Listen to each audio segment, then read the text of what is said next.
Boa noite, pessoal. Bom dia para quem estiver vendo o vídeo de manhã. Boa tarde para quem for ver à tarde. Estamos aqui para mais uma gravação aqui da nossa live semanal. Uma noite meio fria, entrando aí um clima de outono. Clima gostoso, mas que a gente sabe que daqui uns dias o frio complica. Mas amém, graças a Deus, são as estações do ano e a gente sabe que a vida da gente também é feita de estações. Graças a Deus por isso. Quero agradecer pela audiência pela presença de vocês aí. E novamente deixar o convite, se você tiver interesse em saber mais coisas daquilo que tenho ministrado, tenho meu canal no YouTube, Cristiano Rodrigues, pode entrar lá que tem algumas palavras diferentes, Pode me chamar aí nos comentários ou mesmo no PV. Espero que esses vídeos tenham abençoado você e sua casa, seu ministério.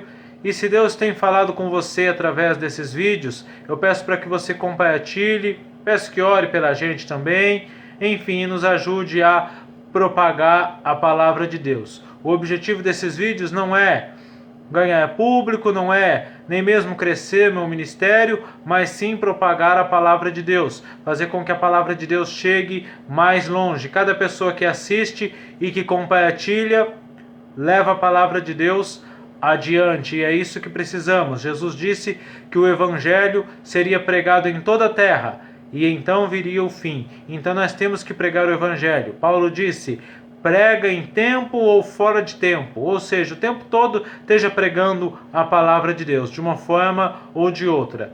E sem dúvida a internet é uma ferramenta maravilhosa para pregarmos a palavra de Deus. Eu queria comentar com vocês hoje Gênesis capítulo 8, versículo 21, quando Deus diz assim, que o desejo do coração humano, ele é para o mal, desde a sua mocidade, desde a sua infância, desde o início. Eu queria falar hoje sobre a corrupção, a depravação da humanidade e a graça de Deus.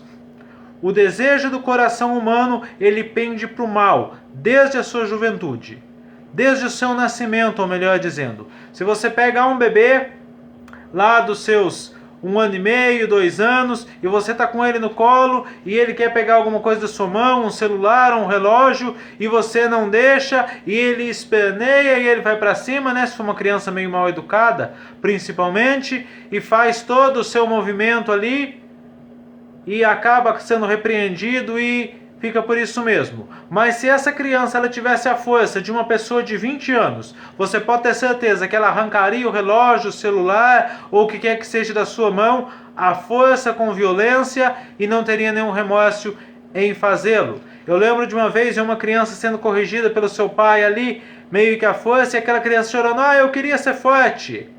Mas por que a criança queria ser forte? Porque se ela fosse forte, ela não ia aceitar a correção de seu pai, Ia bater de frente com ele. Você já percebeu que você não precisa fazer nada para uma criança ir para o mau caminho? Você não precisa fazer nada para aprender o que é errado. Para aprender o que é certo, para aprender a ler a palavra de Deus, para aprender a estudar, para aprender a respeitar as pessoas, tem que levar muita correção, tem que levar umas varadas de vez em quando. Mas para aprender o que é errado, você não precisa fazer nada. Uma vez que viu, já aprende. É muito fácil. Por que isso? Porque a maldade, ela está no coração humano, desde o seu nascimento. A palavra de Deus diz em Salmo 51, versículo 1, versículo 5, ou melhor, que nós nascemos em pecado. Davi disse que em pecado sua mãe o concebeu, em pecado eu nasci, em pecado me concebeu minha mãe. Desde o ventre materno, desde o útero materno, nós já fomos formados em pecado. O ser humano ele já nasce com a marca do pecado. Desde que Adão pecou, a Bíblia diz que Deus encerrou toda a humanidade debaixo de pecado. Não há um justo sobre a terra. Romanos 3, 10 a 18 vai dizer isso. Não existe um justo sobre a terra, não exista um que faça o bem, não existe uma pessoa boa.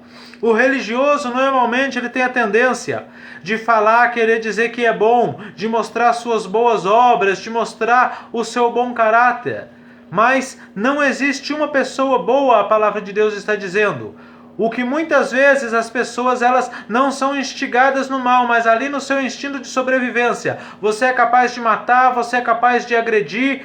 Todas as pessoas nascem más, todas as pessoas nascem ruins. A Bíblia diz que todos nós somos diante de Deus como um imundo, e toda a nossa justiça como o trapo da imundície. Miqueias capítulo 7 diz: não confie em seu próximo, não acredite no seu irmão, guarda a tua boca daquela que deita sobre o seu ombro, porque não existe uma pessoa boa. A maldade ela já está no seu coração desde o seu nascimento. É muito fácil para uma pessoa sair dos caminhos de Deus e entrar pelo caminho errado, e entrar pelo caminho do pecado. Não precisa muita coisa. O ser humano já nasce com uma tendência ruim, já nasce com uma tendência ao pecado. E com o passar do tempo vai crescendo e desenvolvendo essa tendência cada vez mais. De maneira que uma pessoa pode ser muito boa, mas viver em adultério, pode mentir. O ser humano ele tem o prazer de pecar e desagradar a Deus. E não adianta você dizer: não, eu sou uma pessoa boa. Não, você não é. Todos nós somos ruins. E quanto mais cedo você reconhecer que você é uma pessoa ruim e que você depende da graça de Deus, mais cedo você vai ser transformado. Nenhum de nós é bom. Eu vi um homem de Deus, um pregador tremendo do Evangelho, dizendo uma palavra muito interessante ontem. E eu penso igualzinho ele. Existem lugares que eu não posso ir, existem pessoas com as quais eu não posso conviver, porque eu posso me contaminar. Todos nós podemos. É uma tolice uma pessoa dizer: não, eu sou o cara e eu posso chegar em qualquer lugar ali que eu vou me movimentar e eu não vou me corromper, eu não vou me sujar e eu vou me manter puro. Nem sempre é assim. Dependendo do lugar que a gente chegue, a gente se corrompe. Dependendo da companhia que a gente anda, a gente é influenciado sim. Porque existe a maldade dentro de nós desde que nascemos. Por isso nós necessitamos da graça de Deus, necessitamos da dependência do Espírito Santo, necessitamos da dependência de Deus, necessitamos clamar misericórdia. Eu já vi pessoas muito melhores do que eu caírem da graça, caírem do Evangelho. Já vi pessoas muito melhores, pessoas de um nível maravilhoso em Deus e que foram seduzidas pelo mundo, que foram seduzidas pelo diabo, porque a maldade está aí. Às vezes a pessoa está lá pregando o evangelho bonito, está cantando bonito, está orando, está cuidando de sua família, mas lá no oculto de seu coração existe um pecado escondido, existe uma maldade escondida, que um dia aquilo lá vem à tona e traz um grande prejuízo. Para que isso não aconteça, necessitamos chegar diante de Deus e clamar a sua misericórdia, e clamar a sua graça, e clamar a sua transformação. Talvez você aí está me ouvindo, talvez exista isso em você. Você esteja todo bem, por fora uma bela viola, mas lá no mais íntimo do seu interior existe um desejo de fazer coisa errada, existe um desejo de pecar, de experimentar coisas do mundo, de fazer coisas ilícitas, e que ninguém vê, só você e Deus sabem. Mas que se ficar aí essa semente, ela vai germinar, ela vai trabalhar, o diabo vai trabalhar em sua mente, em seu coração, e cedo ou tarde isso daí vai explodir e vai causar grande dano. Então a melhor coisa é chegar diante de Deus, pedir perdão, reconhecer a sua fragilidade, reconhecer a sua dependência, reconhecer a nossa incompetência, a facilidade que temos de cair no erro, e buscarmos a face do Senhor em humilhação, em temor e tremor, para que Ele mude a nossa sorte, para que Ele transforme o nosso coração. Como diz lá em Ezequiel, para que tire o coração de pedra e dê um coração de carne, um coração sensível ao Espírito Santo. Necessitamos disso. Não somos super-heróis, não somos super-homens, não somos Mulher Maravilha, não somos super-crentes. Somos pessoas que necessitamos da graça. Somos pessoas que precisamos de Deus. Existem algumas pessoas que querem mostrar espiritualidade, querem mostrar santidade, que dentro da igreja é uma coisa, fora é outra.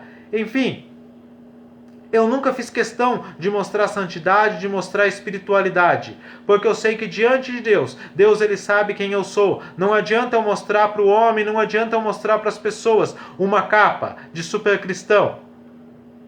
Se Deus sabe de todas as coisas, e por Ele saber que eu devo me chegar diante dEle, me achegar diante dEle, me prostrar e buscar a transformação e buscar a mudança, para que isso não venha me destruir, como aconteceu com Davi, que uma pequena semente em seu coração foi trabalhando, até que o destruiu. Sansão, uma pequena semente de rebeldia ali em seu coração, de desejo ilícito, foi trabalhando, e às vezes você pode falar, mas é só uma coisa pequena. Sansão ele fez uma coisa pequena, ele olhou para uma mulher estrangeira. Mas a Bíblia diz que um israelita não deveria casar com uma mulher estrangeira, mas ele quis casar com uma mulher estrangeira. Ele matou um leão e tocou no cadáver e comeu o mel que estava no leão, no cadáver do leão, quando um nazireu não poderia tocar no cadáver. Enfim, foi coisas pequenas que ele foi fazendo, que foram o afastando de Deus, que foi endurecendo seu coração, e quando ele percebeu, ele já estava cego e sem força, e futuramente morto. Aí alguns vão dizer, mas ele cumpriu o seu propósito de destruir os filisteus. Sim, ele cumpriu. Mas ele poderia ter uma história muito diferente, não? Ele poderia ter tido uma linhagem, ele poderia ter tido uma família, ele poderia deixar outros juízes depois dele, poderia morrer velho, igual Davi, mas não, ele morreu cego, enterrado lá junto com os filisteus, praticamente se suicidou, porque ele deixou uma semente de maldade crescer em seu coração. Então, muito cuidado com essa semente de maldade que existe aí no seu íntimo, que o seu pastor não vê, que seus amigos não vê, mas que o Senhor está vendo, e o diabo também está trabalhando nisso. Uma água, porque eu estou falando bastante, uma caneca bonitinha. Enfim, busque a transformação, busque o quebrantamento, busque a libertação. A Bíblia diz que a ira de Deus se manifesta sobre os filhos da desobediência. Romanos 1,18. Do céu manifesta a ira de Deus sobre os filhos da desobediência. Então, como eu falei no início, todos pecaram. Toda a humanidade foi encerrada debaixo do pecado. Não há um justo, não há um santo. Não há aquele grande sumo sacerdote santo perfeito. Isso aí não existe. Todos os homens são como pó. A Bíblia diz que todo homem é como a erva, como a flor da erva, nasce, vive e morre. Toda a nossa justiça é como o imundo. Toda a nossa justiça como o trapo da imundície. O melhor que você pode fazer é sujo diante de Deus. Até porque, se você prestar atenção, você não tem nada de bom. Nem eu e nem você. Tudo que nós temos é Deus que produziu em nós. Você não ora porque você é uma pessoa boa e que tem a presença de Deus, não. Você ora porque o Espírito de Deus atrai você. Você não se converteu porque você é alguém maravilhoso e sempre quis conhecer a Deus. Não, você se converteu porque o Espírito Santo abriu os seus olhos e fez você enxergar a necessidade de salvação. O Senhor é que nos atrai para Ele. Jesus diz, ninguém pode vir a mim se o Pai não o trouxer. Não foi vocês que me escolheram, mas eu escolhi vocês. Ignorais que a bondade de Deus é quem vos leva ao arrependimento? É Deus que nos traz o arrependimento, nós não temos nada. É Ele que nos traz, é Ele que é tudo em nós. Porque dele, por Ele e para Ele são todas as coisas. O que nós podemos fazer é apenas nos rendermos à obra dele. Mas quem faz a obra em nós é Ele. Não somos bons. Não somos capazes de praticar o bem, não. Mas o Espírito de Deus, ele vem e opera isso em nós. E aí nós temos a opção de dizer sim ou não. Apocalipse diz, eis que estou à porta e bato. Se alguém ouvir, entrarei, cearei com ele e ele comigo. O Senhor, ele está à porta. Ele bate. Agora, depende de nós darmos a resposta. A ira de Deus se manifesta sobre os filhos da desobediência. A Bíblia diz que aquele que muitas vezes é corrigido e endurece a cerviz, será quebrado sem que haja cura. Porque existe a ira de Deus. A Bíblia também diz que se pelo testemunho de 2 ou 3 pessoas Quem transgrediu a lei de Moisés era morto. Quanto mais aquele que calçar aos pés o sangue do Filho de Deus. Quão severo castigo não vai ter. Enfim, a ira de Deus se manifesta sobre os desobedientes, sobre os rebeldes. Porque o Senhor Jesus, ele já pagou o preço para a nossa salvação. Como eu disse aqui, todo mundo nasceu, resumindo, né? Eu sei que eu dei umas desviadas do foco, mas vamos resumir aqui. Todos nascemos em pecado. Todos temos a semente do mal em nosso espírito, em nosso coração. E todos nós inclinamos para o mal, sempre. Mas o Senhor, ele veio e a ira de Deus está sobre a humanidade, está sobre os filhos da desobediência. A ira de Deus está sobre toda a terra. A Bíblia diz que a terra é amaldiçoada por causa do pecado dos seus moradores. Alguém pode dizer, né? Eu lembro de uma vez que eu ouvi falar no Fantástico. O Deus do Antigo Testamento, ele era um Deus mau, que ele punia, que ele castigava. O Deus que Jesus prega, o Deus Pai, não é o mesmo Deus do Antigo Testamento, porque ele é um Deus bom, que cura, que restaura. Não. Existe um só Deus e um só mediador entre Deus e os homens. É o mesmo Deus. A diferença é que no Novo Testamento, o Senhor, ele olha para nós através do sacrifício de Jesus. Por isso, a mão de Deus é contida em punir, como ele punia no Antigo Testamento. Por isso, vamos dizer assim, que ele tem uma certa paciência a mais, porque Jesus pagou o preço por nós. A Bíblia diz lá em Isaías 52 e 53 que o castigo que nos traz a paz estava sobre ele, que ele foi moído pelas nossas transgressões. Ele pagou o preço para que fôssemos salvos. Ele tomou sobre si a ira de Deus para que hoje nós tivéssemos paz com o Senhor. É interessante quando Jesus está orando lá no Getsemane, e ele começa a orar: Pai, passa de mim este cálice, mas faça a sua vontade, não a minha, e começa a suar sangue, e é um momento ali aterrorizante para Jesus. Aí eu te pergunto, mas o que cálice Jesus temia tanto? Era a cruz dos romanos? Se Jesus temesse os romanos, quando ele estava diante de Pilatos, e Pilatos o questionou lá que tinha poder de vida ou morte sobre ele, Jesus responde para Pilatos: você não teria poder nenhum sobre mim, se do céu, do alto, não fosse te dado. Então Jesus não temia os romanos se ele dá uma resposta dessa para Pilatos. E mesmo assim, muitos cristãos foram levados à cruz, foram levados à arena dos leões, foram levados às fogueiras e foram cantando e louvando a Deus, e acha que Jesus ia ter medo dos romanos, ter medo dos judeus? Não. Mas ele temia o cálice, porque no cálice continha a ira de Deus. Você vai ver lá em Apocalipse, quando fala do cálice que contém a ira de Deus. Jesus, ele tomou esse cálice sobre ele. Toda a ira de Deus estava sobre ele. Lá na cruz ele diz: por que me abandonaste? O Pai o abandonou porque o pecado da humanidade, o meu e o seu, toda a depravação, toda a maldade que estava em nós, o Senhor colocou sobre ele. E ele pagou o preço para que fôssemos salvos, para que fôssemos resgatados. Ele pagou o preço para que nós fôssemos libertados. A Bíblia diz que todos pecaram e destituídos estão da glória de Deus, mas que somos reconciliados em Jesus, que somos justificados pelo sangue da aliança. Jesus, ele pagou o preço para a nossa justificação, para que tenhamos vida e para que tenhamos paz com Deus. Agora, depende de cada um de nós darmos uma resposta ao Senhor. Se nós queremos aceitar essa paz com Ele, ou se nós queremos manter o nosso antigo padrão de vida. Eu quero terminar. Efésios capítulo 1, versículo 7 diz assim: no qual temos a redenção pelo seu sangue, e a remissão dos pecados segundo a riqueza da sua graça. Então, em Cristo, nós temos a remissão dos nossos pecados, temos a redenção, por causa do sangue dele e por causa da graça. A graça de Deus, ela veio e manifestou trazendo salvação a toda a humanidade.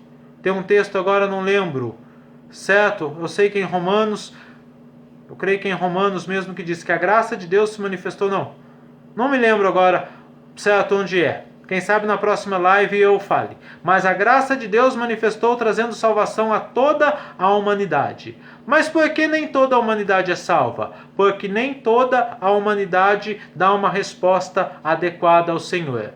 Mas sim, muitos viram as costas para o Senhor. Então depende de nós a resposta que vamos dar. Eu sei que a maioria dos que estão me ouvindo aqui já é salvo. E graças a Deus por isso. Só que existe, como eu falei no meio da mensagem, na hora que eu saí do foco um pouco. E é bom sairmos do foco porque a obra de Deus, a mensagem do Evangelho, ela não tem que ser quadradinho ali, não. Tem que deixar o Espírito fluir mesmo. Existe muitas vezes em nosso interior pecados ocultos, maldade, desejos ocultos que são errados e que são uma afronta à palavra de Deus. E que nós precisamos colocar isso diante do Senhor para sermos livres. Eu mesmo já estive na presença do Senhor, pensando em coisas totalmente fora da palavra. Muitas pessoas estão na presença de Deus, mas seu coração está cheio de rebelião, está cheio de ódio, está cheio de rebeldia, está cheio de prostituição, está cheio de avareza, de malícia, enfim, cheio de maldade, a maldade humana mesmo que há no coração de cada ser humano. E muitas vezes isso daí está sendo germinando, está crescendo. Ninguém vê, mas está ali no interior. Igual uma semente quando está lá na terra, lá, sendo alimentada, e uma hora vai crescer e vai produzir frutos. E vai ser frutos amargos para todo mundo. Então é necessário nos expormos ao Senhor, para que Ele traga a libertação, para que Ele mate esses desejos e Ele traga a graça. É coisa gloriosa quando você começa a ter prazer no Senhor. Eu tenho experimentado isso. Tenho mais prazer em ler a Bíblia do que em assistir televisão.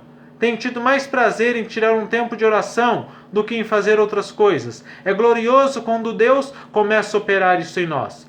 E é Ele quem opera em nós o querer e o efetuar. Só que é nós que damos a resposta a Ele. Senhor, eu quero aquilo que é teu, eu quero a tua libertação, eu quero a tua vida em mim. Ou Senhor, eu quero o meu antigo jeito de viver. A resposta depende de cada um. Eu agradeço aí pela sua atenção. Fiquem com Deus, até a próxima live. Se inscrevam lá no meu canal. Se tiverem alguma dúvida ou quiserem me dar alguma sugestão, enfim, só me chamar aí nos comentários ou no PV que terei muito prazer em atender. Fiquem com Deus e até a próxima semana. Ficou bom o áudio?